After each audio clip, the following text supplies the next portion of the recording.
Hello दोस्तों, स्वागत है आपका हमारे यूट्यूब चैनल अवधी लोक संगीत में।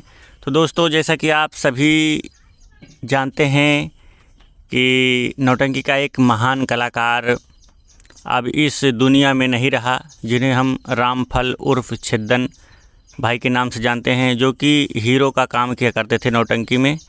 और बहुत ही सराहनीय काम था, बहुत ही अच्छा काम था उनका। जो भी उनको रोल मिलता था बखूबी थे, पूरी ईमानदारी के साथ निभाते थे। तो उन्हीं के साथी मास्टर रामचंद्रन नक्कारा मास्टर जी के पास हम आए हैं और इनसे जानते हैं कि क्या हुआ, कैसे हुआ। क्योंकि मुझे पता लगा कि आप कल उनकी दाह संस्कार में भी शामिल हुए थे। जी।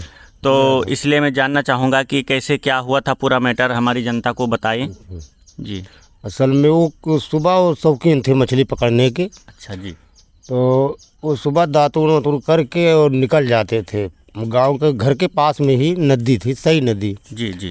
तो वो नदी पर गए और उसके बाद में मछली कटिया लगाया जी और उनके समझ में नहीं आया तो सोचे कि लाओ उस पार चले जाएं, जी। नदी पार करके हाँ, हम उस पार लगाएंगे। जी। तो उस पार जब गए जा रहे थे तो बीच धारा में जब पहुँचे जैसे तो मतलब नदी ने लहर लिया। इस समय उफान पर है। हाँ, वो नदी बारिश का समय है तो हाँ जी, समझ सकते उफान लिया, उसमें वो संभल न सकी, उसी की चपेट में आ गए और डूब गए जी। अब कहने वाले ने बताया कि वहाँ जब हम गए तो बताने वाले ने बताया कि एक आदमी देखा उनको डूबते हुए, लेकिन वो डर के मारे, दहशत के मारे वहाँ से भाग लिया जी। वहाँ से भाग लिया, किसी को बताया ही नहीं। जब वो 12-1 बजा तो उनके घर के आदमी परेशान हुए, बच्चे परेशान हुए कि पापा हमारे गए थे नदी पर मछली पकड़ने, अभी नहीं आए जी। तो वहाँ गए तो वहाँ जो है फिर वो आदमी मिला।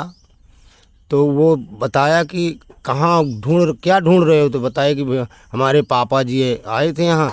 तो कहे तुम्हारे पापा जहाँ के थे चले गए, नदी में डूब गए जी। तो आए बताए। उसके बाद में गोताखोर मंगाए गए, जी। जाल लगवाया गया, पुलिस बल सब वहाँ तैनात हुई। उसके बाद में उनकी लाश लगभग बताते हैं वहाँ के लोग कि परसों जो है 3 बजे मिली थी। परसों 3 बजे? 3 बजे लाश मिली थी अहले गांव के पास। अच्छा। तो अहले गांव के पास मिली। उसके बाद में उनको जो है निकाला गया। निकालने के बाद में लाश पोस्टमार्टम गई, पोस्टमार्टम हुआ। और हमारे बादशाह संगीत पार्टी के बहुत ही अच्छे कलाकार थे, बढ़िया कलाकार थे। मैं भी मिला उनसे और बहुत ही उम्दा कलाकार थे। मैं जहाँ तक उनको जानता हूँ कि जो भी रोल उनको दिया जाता था बखूबी निभाते थे। वो जनाना से लेके, पहले जनाना करते ही थे, जनाना से लेके मर्दाना तक वो ऑलराउंडर थे जी। पढ़े तो नहीं थे लेकिन दिमाग इतना तेज था उनका कि कंप्यूटर जैसा दिमाग था। जो चीज़ एक बार कोई बता देता तो उनको मतलब इतनी संगीतें हुई बादशाह नौटंकी में।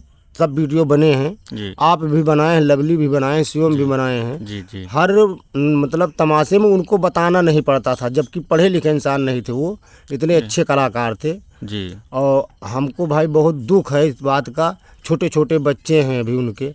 मैं तो गया था, एक बच्चा भी उनके गोद में ही है जी। तो हाल तो बहुत बेहाल है घर वालों का उनके। लेकिन अब क्या किया जाए, ईश्वर को नहीं मंजूर था। अब इसी बहाने वो बेचारे चले गए। कल उनका अंतिम संस्कार करवा करके हम लोग आए जी। हमें भी पता चला और बहुत ही दुखद घटना है। और नौटंकी जगत के लिए एक समझ लीजिए एक क्षति है, अपूर्णीय क्षति है। क्योंकि ऐसा कलाकार अब शायद ही इस धरती पर होगा। क्योंकि मैंने देखा है उसको, बहुत ही करीब से उस कलाकार को देखा है। तो जो भी कलाकार इस क्षेत्र में हैं वो भी जानते होंगे कि कितने अच्छे कलाकार थे, मंझे हुए प्लेयर थे वो नौटंकी जगत के लिए। बहुत ही अपूर्णीय क्षति है। और मैं आपसे जानना चाहूँगा कि आपके साथ काफ़ी दिनों तक रहे, तो उनके बारे में कुछ एक्सपीरियंस हो तो आप बताएं कि कभी ऐसी मतलब पड़ी हो, जैसे सीन वगैरह करने में कोई ना तैयार हो रहा हो तो छिद्दन भाई ने संभाला हो और अच्छे से किया हो, कुछ ऐसी यादें हो तो आप बताइए। हाँ बिल्कुल। एक बार भूला मुँह में कार्यक्रम लगा हुआ था जी। तो उसमें कुछ नसीराबाद के या कि आड़ पड़ोस के ऐसे लोग थे कि जो उनको नशा करवा दिया गया जी। उसके बाद में वो हमारे मेन कलाकार बादशाह जी जो है कि नहीं जा पाए काम पर, तो ये बेचारे पूर्ण ढंग से निभाए जी, पूर्ण ढंग से निभाए, हीरोइन का रोल मतलब काट करके बाकी पूर्ण ढंग से निभाए। सुबह हुआ जी, पार्टी का भाई मान सम्मान हुआ, लेकिन थोड़ा बहुत तो क्षति पहुंची है। जी बिल्कुल। उसके बाद में उनकी ये स्थिति थी कि जहां अगर कंपनी मालिक कह देता था कि यार छिद्दन भाई आज जो है जनाना यार कम है जी, तो आज यार कर लीजिए, उसके बाद में जो है कोरस करवा दीजिए या कि गाना वाना गा दीजिए, तो कहते थे कि देखो कोरस करवाएंगे, गाना नहीं गाएंगे, इसलिए कि हमको पहले जनाना बनाओगे फिर बाद में हम मर्दाना बनेंगे। तो लोग यही कहेंगे, अगर गाना गाएंगे तो यही कहेंगे, इस तरह से नहीं पहचान पाएंगे, लेकिन थोड़ा बहुत पहचानेंगे। लेकिन उसके बाद में जो है होता है, तो उसके बाद में हमको ऐसा करिए कि हम खाली कोरस करवा देंगे। तो ये बेचारे कोरस करवा देते थे, मतलब ऑलराउंडर थे। पहले ये भटनोसा में काम करते थे जनाना का, इन्हीं के सिखाए हुए धर्मेंद्र खलनायक अभी समय जो खलनायक हो रहे पहले वो भी जनाना काम करते थे। जी जी।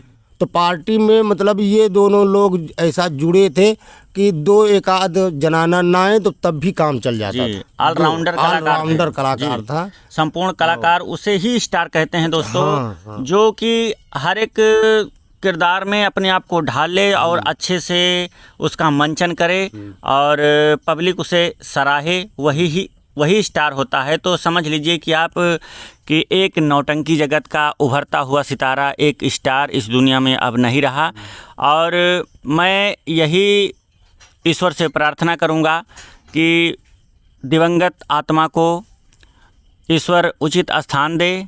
और इसी के साथ मैं अपनी वाणी को विराम देता हूं और मिलते हैं किसी नेक्स्ट वीडियो में। तब तक के लिए जय हिंद, जय भारत।